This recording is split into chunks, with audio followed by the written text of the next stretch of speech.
Hello students, let's see this question. Here we have a sum of rupees 700 is used to give 7 cash prize. कितने cash prize है बेटा?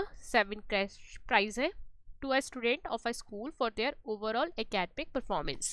If each prize is 20 less than its preceding one. हर एक prize मतलब first वाले को जो prize मिल रहा है, सेकंड वाले का प्राइस उससे 20 कम है, थर्ड वाले का प्राइस उससे 20 कम है, इस तरह से है। तो हमें बताना है हर एक प्राइस की वैल्यू कितनी है।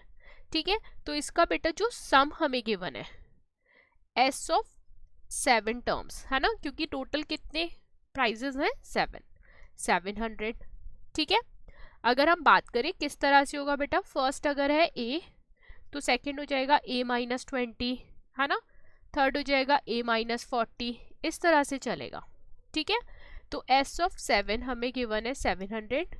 होता क्या बेटा इसका formula n/2 2a plus n minus 1 into D. ठीक है, n/2 n की जगह बेटा 7 है, a ही है, n माइनस 1 7 माइनस 1, डिफरेंस बेटा कितना है देखो, अगर हम यहाँ पे डिफरेंस की बात करें a माइनस 20 माइनस a कितने का आ रहा है बेटा, माइनस 20 का। हम देख भी सकते हैं, उन्होंने बोला है ना 20 लेस देन, तो हमने यहाँ पे मल्टीप्लाई करा दिया माइनस 20 से 700। बेटा 2 इधर जाएगा तो मल्टीप्लाई में आ जाएगा, 7 माइनस 1 6। ठीक है, और यहाँ पर बेटा 7 था, 7 इधर आएगा तो डिवाइड में आ जाएगा, 2a minus 120 700 multiplied by 2 divided by 7, 100 आ गया।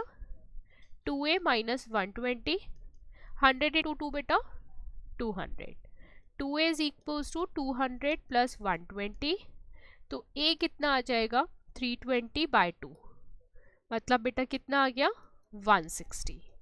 तो फर्स्ट प्राइस तो बेटा कितना हो गया 160, सेकंड कितना हो जाएगा 20 कम 140 120 100 80 60 1 2 3 4 5 6 हुए और लास्ट बेटा 40। अगर हम इसका सम भी करेंगे बेटा तो हमें कितना मिलेगा इन सबका सम 700। ठीक है, I hope this question is clear to you. Thank you.